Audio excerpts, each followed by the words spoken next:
আসসালামু আলাইকুম সবাইকে নতুন একটা ব্লগ দেখার জন্য ওয়েলকাম করছি। কাছে দূরে এই মুহূর্তে যে যেখানে বসে দেখছেন, আশা করি আল্লাহর রহমতে সবাই ভালো আছেন, সুস্থ আছেন এবং নিরাপদে আছেন। আমরাও আলহামদুলিল্লাহ ভালো আছি। প্রতিবারই যখন আমি ব্লগ দিতে অনেকটা দেরি করি, তখন আপনাদেরকে অনেক অনেক বেশি মিস করি।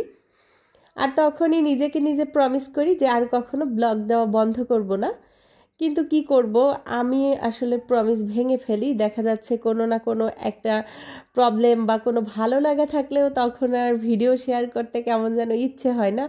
ভালো লাগা বলতে আমাদের যদি কোনো ফ্যামিলি প্রোগ্রাম থাকে বা আমরা কোনো প্রোগ্রামে যাই, বাসায় মেহমান আসে, তখন কেন যেন আমার হাতে ক্যামেরাই ওঠে না।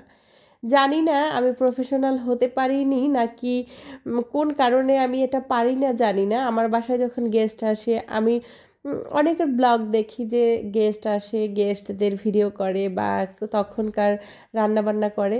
আমি সবসময় টেনশন করি যে আমি সব কিছু কমপ্লিট করতে পারবো কি না, এই ভেবে ভেবেই আমার সময়টা চলে যায়।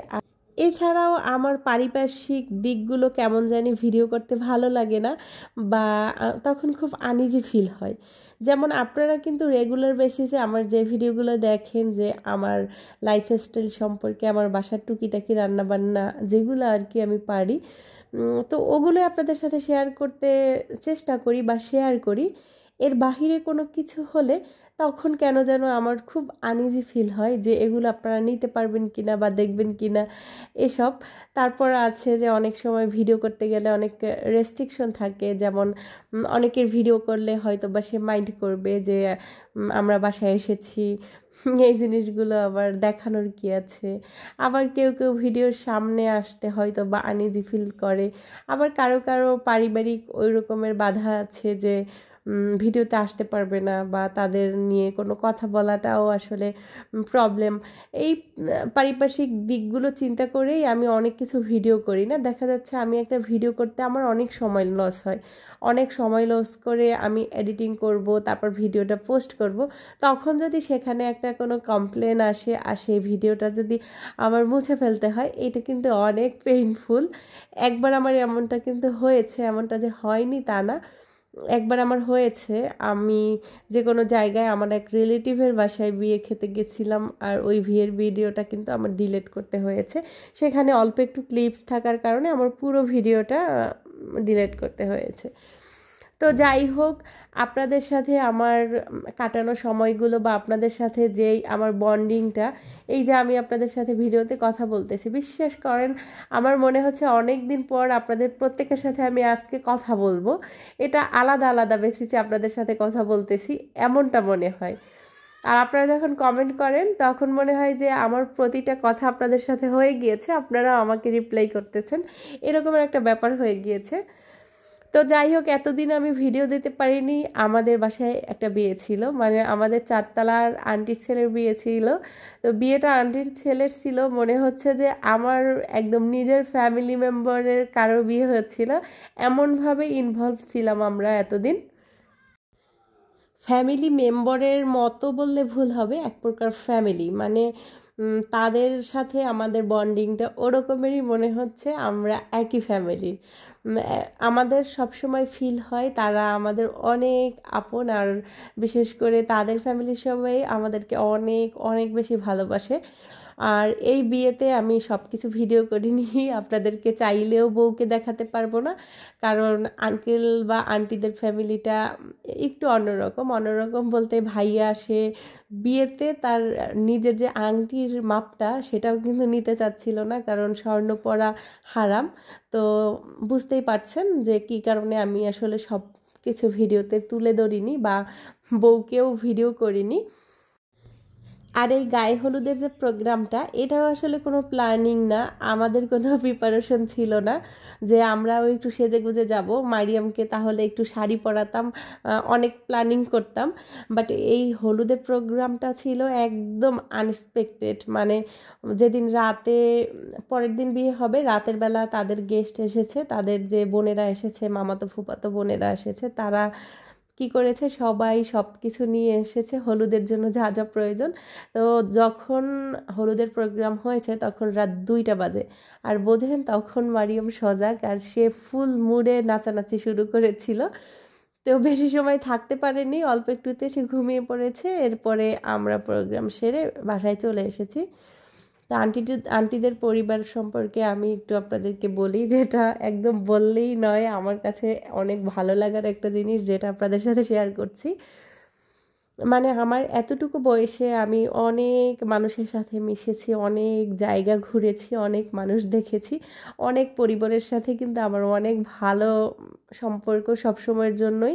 আপনারা দেখেছেন শুরু থেকে আমরা যখন জামালপুরে এসেছি, তায়েবা বা এইখানে যে আমার আরেকটা পরিবার আছে, মা বোন ভাই, সবার সাথে মিশেছি, সবাই কিন্তু অনেক ভালোই ছিল। তো আল্লাহ তাআলা কেন যেন একদম বেছে বেছে আমার সাথে ভালো মানুষের সাথেই বেশি সম্পর্কটা তৈরি করে দেয়। তবে মাঝে মধ্যে ভুল হয়ে যায়, মিস্টেক দুই একটা হয়ে যায়, মাঝে মধ্যে কোনো বেয়াদবদের সাথেও আমি মিশে যাই। যাই হোক, বেয়াদবদের সাথে মেশাটাও এক ধরনের অভিজ্ঞতা, মানে বোঝা যায় যে মানুষের কত কোয়ালিটি আছে পৃথিবীতে। তো যাই হোক, আমি যেটা বলতেছিলাম আন্টিদের পরিবারের কথা, তাদের পরিবারের একটা ভালো দিক শোনেন। অনেক পরিবারে আছে না যে পরিবারের একজনের মেন্টালিটি এক এক রকমের থাকে, একজন অন্য রকম থাকে, আর একজন একটু আলাদা থাকে। যেমন আমার বাবার পরিবারের কথাই বলি, আমার বাবা অনেক বেশি রাগী, আবার আমার মা অনেক বেশি সরল, সবার সাথে মেশে। আবার আমার বোনদের মেন্টালিটি একজনের এক এক রকমের, সব মিলেমিশে কিন্তু আমরা একটু আলাদা আলাদা সবাই। কিন্তু তাদের ফ্যামিলির প্রত্যেকটা লোক এত বেশি সরল আর এত বেশি ভালো, যার কারণে আমার অনেক অনেক বেশি ভালো লাগে। আবার হচ্ছে আমার বাবার নাম যা আর আঙ্কেলের নাম সেম, তো এই দুইটারও অনেক মিল আছে। সেই ক্ষেত্রে তো আমি তাদের মেয়েই হয়ে গিয়েছি। আর আন্টি বলেও যে আপনি তো আমাদের মেয়ে। তাদের ফ্যামিলিতে মোট 5 জন, আঙ্কেল আন্টি এবং তার 3 ছেলে মেয়ে। তো তাদের মধ্যে একদম অনেক ভালো একটা বন্ডিং। বাবা মার প্রতি ছেলে মেয়েদের অনেক বেশি রেসপেক্ট, আবার বাবা মাও ছেলে মেয়েদেরকে অনেক বেশি রেসপেক্ট এবং ভালোবাসা দেয়। কখনো সন্তানদেরকে অসম্মান করে না, সন্তানরাও বাবা মাকে কখনো অসম্মান করে না। তো এই দিকটা আমার কাছে অনেক বেশি ভালো লেগেছে। এছাড়াও কি বলবো, আরেকটা ব্যাপার, মজার ব্যাপার শুনেন। আপুর যে বিয়ে হয়েছে তার হাজব্যান্ড, সেও কিন্তু অনেক ভালো মনের মানুষ। আবার এখন যে ভাইয়া বিয়ে করেছে তার ওয়াইফও এখন পর্যন্ত বোঝা যাচ্ছে যে সে অনেক ভালো হবে। মানে আসলে ভালোবাসা দিলে, ভালো ব্যবহার করলে এবং ভালো থাকলে অপোজিট সাইড থেকে কিন্তু ভালোটাই আসে, খারাপটা কখনো আসে না। তো যাই হোক, এত ভালো লাগার মধ্যে কিছু খারাপ অভিজ্ঞতা বা কিছু তিক্ত অভিজ্ঞতাও আমার হয়েছে। যেমন এর আগে তো আমি দেখা যাচ্ছে সব সময় নিজেকে নিয়ে ব্যস্ত থাকতাম, নিজেকে বলতে আমার ভিডিও, আমার সন্তান, আমার পরিবার। তো এই কয়দিন কেন যেন আমি আসলে যার তার সাথে মিশেছি, দেখা যাচ্ছে এক জায়গা হলে কেউ 2-4টা কথা বলেছে, আমিও ওর সাথে বলেছি। তো আমার কথাগুলো আবার কি করেছে, তিলকে তাল করে আবার অন্য জায়গা লাগিয়েছে। তো এভাবে আসলে অনেক নোংরা পরিস্থিতিও ফেস করেছি। অনেক খারাপ লেগেছে, আবার মনে মনে ভেবেছি এটাও আমার জন্য অনেক বড় একটা শিক্ষা হয়েছে। তো ফিউচারে আমাকে আসলে মনে করিয়ে দিবে যে যাত্রার সাথে মেশা ঠিক না। আমি আসলে যাত্রার সাথে মিশি না, তবে ভুল মাঝে মধ্যে হয়ে যায়। যখন ভুল হয় না তখন সেই ভুলটা একদম মারাত্মকভাবে হয়ে যায়। তো যাই হোক, আসলে পৃথিবীতে কিছু কিছু মানুষ আছে, কিছু মানুষ, মানুষ বলবো না, এরা আসলে কোন প্রাণী বলবো জানি না। কারণ সাপ আছে না, সে সাপটাও কিন্তু অনেক বেশি বিষাক্ত হয়। তবে এই শ্রেণীর মানুষগুলো সাপের চেয়েও বেশি খারাপ, মানে সাপে কামড় দিলে মানুষ মরে যায় শেষ। কিন্তু এই লজ্জাহীন মানুষ এবং যাদের বিষাক্ত মানসিকতা, তারা সাপের চেয়ে অনেক বেশি ভয়ঙ্কর। এই সমস্ত মানুষের কাছ থেকে আসলে যত বেশি দূরে থাকা যায় তত বেশি ভালো। কারণ লজ্জাহীন মানুষ আসলে, তারা আসলে মানুষের কোনো কোয়ালিটিতেই পড়ে না।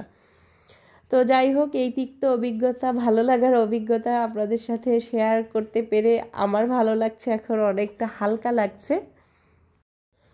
আপনাদের সাথে কথা বলতে বলতে আমার কিন্তু সব কাজ বাজ শেষ হয়ে গিয়েছে, রান্নাবান্না শেষ হয়ে গিয়েছে। তো আজকে একটা স্পেশাল ভাজি করেছি, মানে ভাজির মধ্যে অনেকগুলো মটরশুঁটি দিয়েছিলাম। মটরশুঁটিটা মারিয়ামের অনেক বেশি পছন্দ, তো দেখেন কত বেশি পছন্দ যে তাকে এখন আর খাইয়ে দিতে হবে না, সে একা একাই খেতে বসে গিয়েছে ওর বাবার সাথে। ওর বাবাকে সবসময়ের জন্য কপি করে, ওর বাবা খাবার সময় ভাত নিয়ে অনেক বেশি মাখামাখি করে, তো যেটা দেখে মারিয়ামও সেটাই শিখছে। সেও ভাত অনেকক্ষণ মাখামাখি করে তারপর মুখে দিবে। আপনারা অনেকেই বলেছেন যে মারিয়াম অনেকটা শুকিয়ে গিয়েছে। হ্যাঁ, মারিয়ামের স্বাস্থ্য অনেক খারাপ হয়ে গিয়েছে। মাশাআল্লাহ, মারিয়ামের খাবার দাবার কিন্তু কম ছিল না। তো মাশরাফির বাবাকে অনেক দিন বলেছি যে ওকে কোনো একটা ভিটামিন সিরাপ খাওয়াতে বা রুচির জন্য কোনো একটা কিছু খাওয়াতে। তো আপনাদের ভাইয়া আমাকে বারবারই বলেছে তুমি কি স্বাস্থ্য চাও না সুস্থতা চাও? বলি আমি দুইটাই চাই। তো বলে সুস্থতা আছে আলহামদুলিল্লাহ, বলো যে সুস্থ আছে, স্বাস্থ্য দরকার নাই, সময় হলে স্বাস্থ্য এমনিতেই হবে। তো স্বাস্থ্যর জন্য না, ওর আমি ভেবেছি যে ও এত শুকনা বা হঠাৎ করে শুকিয়ে গিয়েছে, ওর রক্তশূন্যতা না হয়ে যায় বা অন্য কোনো প্রবলেম না হয়। ওর বয়স যখন 16 মাস তখন চেয়ার থেকে পড়ে গিয়েছিল, দাঁত ভেঙেছে, তখন আসলে অনেক বেশি ব্লাড গিয়েছে। এরপর থেকে ও কেমন জানি আর স্বাস্থ্যই হচ্ছে না। তো কয়েকদিন ধরে ওকে বিকোজিন সিরাপটা খাওয়াচ্ছি, এটা বেশ উপকারী।